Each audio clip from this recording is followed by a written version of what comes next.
काला जादू। अपने बेटे रिशु के माथे से टपकते हुए पसीने को देखकर सविता की हालत खराब हो गई। ऐसा आज पहली बार नहीं हुआ जब रिशु नींद से घबरा कर जागा है। हाय मेरा बच्चा, न जाने किसकी नजर लग गई है तुझे। जब से मेरे बच्चे ने 10वीं के एग्जाम में स्कूल टॉप किया है तब से रोज बुरे बुरे सपने आने लगे हैं। हाँ माँ, मैंने आज फिर से एक काले साए को देखा। वो यहीं मेरी आंखों के सामने खड़ा था। माँ मुझे बचा लो माँ। वो मुझसे कह रहा था कि मुझसे बदला लेगा। माँ कहीं ये प्रशांत। चुप कर, कैसी बात कर रहा है? दोबारा उसका नाम मत लेना। तुझे पता है ना, उस प्रशांत ने आत्महत्या कर ली, तो बार बार उसका नाम मत लिया कर। मम्मी, क्या सच में प्रशांत ने आत्महत्या की थी? चुप कर, बहुत सवाल पूछता है आजकल। और फिर रात के वक्त सविता के पूरे घर में एक अजीब सा काला धुआं छाने लगा। गहरी नींद में सोई सविता की जैसे ही आंख खुली उसका दम घुटने लगा। वो दौड़कर रिशु के रूम की तरफ गई जहां उसके दरवाजे पर घूमती एक काली परछाई देख वो बुरी तरह से घबरा गई। कौन है वहाँ? कौन है? सामने आओ। ये मैं हूँ, तुम्हारी काली करतूत।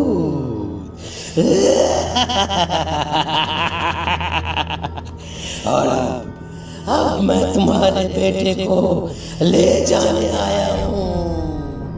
नहीं, मेरे बच्चे को छोड़ दो प्लीज। मेरे रिशु को कुछ मत करना। वो परछाई रिशु के कमरे में घुस जाती है। सविता भी उसके पीछे पीछे दौड़कर जाती है और देखती है कि अब वो साया साफ नजर आ रहा था। वो सर से पैर तक खून में सना हुआ था और उसके शरीर के सारे अंग कटे फटे हैं। क्या चाहिए तुम्हें? तुम जो बोलोगे मैं करूंगी, लेकिन मेरे रिशु को छोड़ दो। उस परछाई ने रिशु को गर्दन से पकड़कर दीवार के सहारे हवा में उछाल दिया। रिशु जोर जोर से चिल्लाने लगा। माँ बचाओ मुझे, बचा लो माँ। ये मुझे मार डालेगा। माँ मुझे बचा लो माँ। नहीं ऐसा मत करो। मुझे मार दो लेकिन मेरे बच्चे को छोड़ दो। मैं तुम्हारे आगे हाथ जोड़ती हूँ। वो परछाई रिशु को जमीन पर गिरा देती है और अचानक वहां से गायब हो जाती है। रिशु, मेरा बच्चा, तू ठीक तो है ना? कुछ बोल बेटा, क्या हुआ है तुझे? मैं ठीक हूँ माँ। क्या हुआ था यहाँ पर? कुछ नहीं बेटा, कुछ नहीं। तू परेशान मत हो। हम कल ही गांव के बाहर जो तांत्रिक महाराज रहते हैं उनके पास चलेंगे। ठीक है माँ, हम जल्द ही उनके पास चलेंगे। मुझे बहुत डर लग रहा है माँ। ये बार बार मुझे डरावने सपने आना, ये सब हमारे साथ क्यों हो रहा है माँ?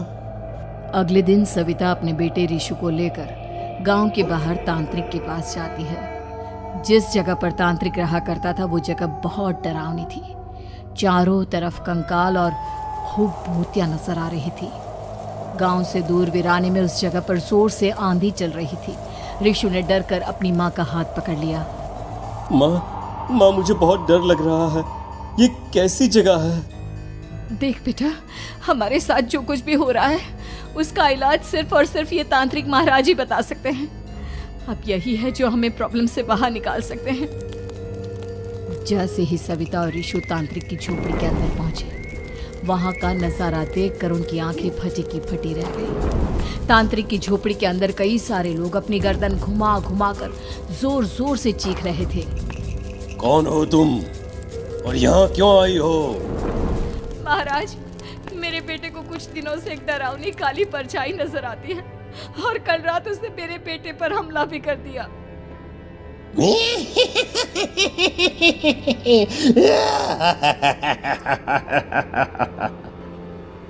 मम्मी हमें यहाँ से चलना चाहिए। ये जगह मुझे ठीक नहीं लगती। नहीं बेटा, ऐसा नहीं कहते। रुक जाओ, 2 मिनट के लिए रुक जाओ। क्या कहा? काली परछाई? तुम्हारे बेटे पर किसी काली परछाई ने हमला किया? हाँ महाराज, वो कह रही थी कि वो मेरे बेटे को कुछ कर देगी। कोई उपाय बताइए महाराज, मेरे बेटे के साथ कुछ गलत नहीं होना चाहिए। तुमने किसी दूसरे के साथ गलत किया है।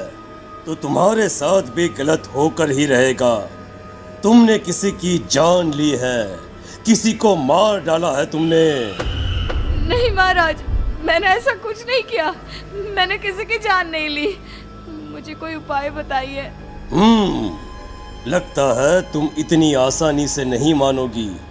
मैं तुम्हें अभी उस काली परछाई से मिलवा देता हूँ और वही सारा सच तुम्हारे सामने लेकर आएगा।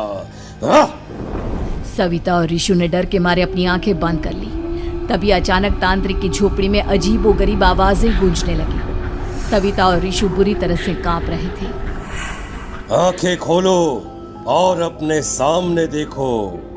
क्या यही है वो जिससे तुम कल रात को मिली थी? बताओ मुझे। हाँ, इसने कल रात मेरे बेटे के ऊपर हमला किया था। ये उसी लड़के की भटकती हुई आत्मा है जिसे कुछ दिन पहले तुमने मार डाला था। मम्मी ये महाराज क्या कह रहे हैं? क्या सच में आपने किसी की जान ली है, किसी को मार डाला है? अगर हाँ तो बताइए ना मम्मी, किसको मारा है आपने? किसको? तुम्हारी माँ इतनी आसानी से सच नहीं बताएगी बेटा। इसने एक बच्चे की जान ली है। कहीं उसका नाम प्रशांत तो नहीं महाराज?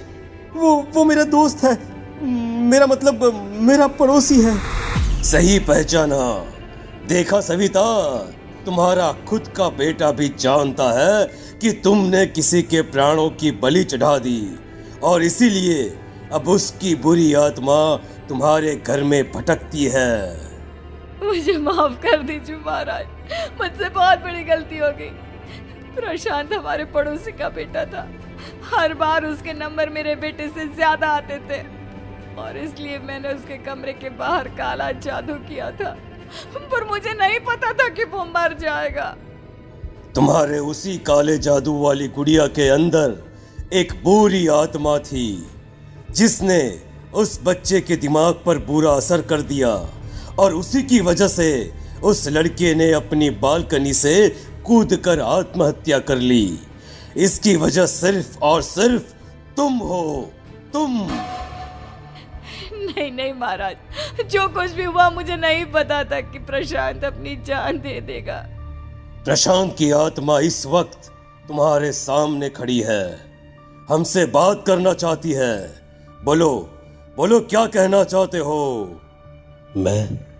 मैं जीना चाहता था, बड़ा होकर कुछ बनना चाहता था। आपके बेटे से मुझे कोई परेशानी नहीं थी। अरे वो तो मेरा अच्छा दोस्त था। मुझे माफ कर दो बेटा, मुझसे बहुत बड़ी गलती हो गई, मुझे माफ कर दो। माफ करने से मुझे वापस जिंदगी नहीं मिल जाएगी। मेरे माँ बाप आज भी मेरे लिए रोते हैं।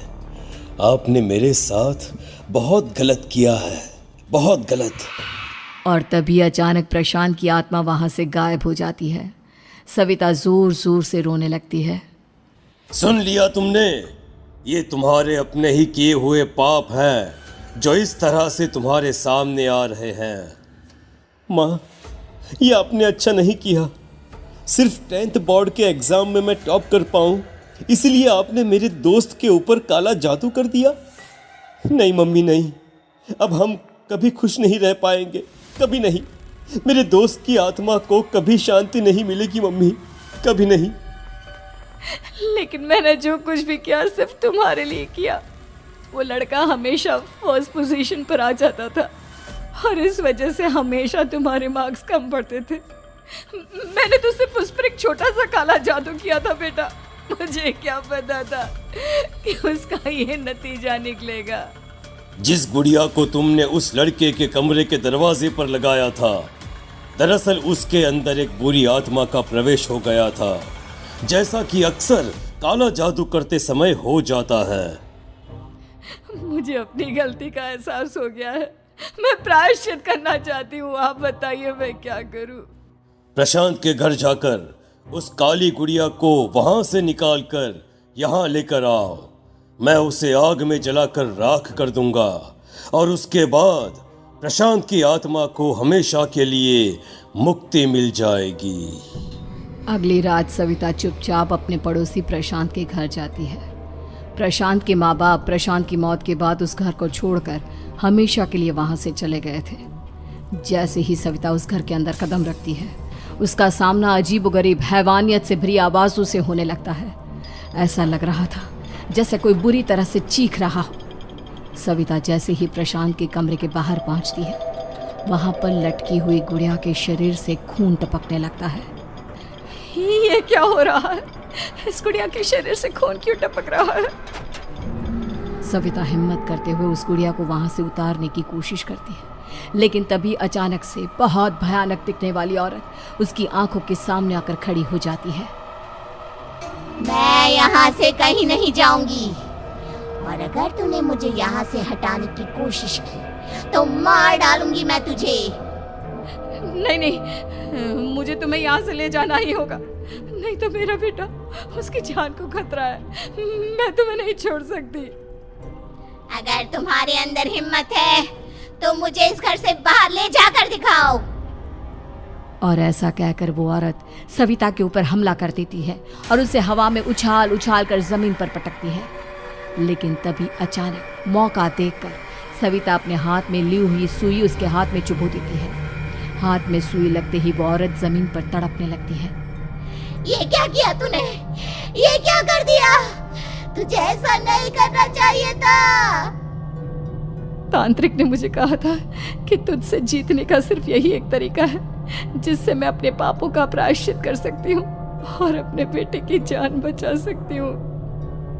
और उसके बाद वो डरावनी दिखने वाली औरत एक छोटी सी जादुई गुड़िया में तब्दील हो गई और सविता ने उसे ले जाकर तांत्रिक को दे दिया। तांत्रिक ने जादुई गुड़िया को आग के हवाले कर दिया।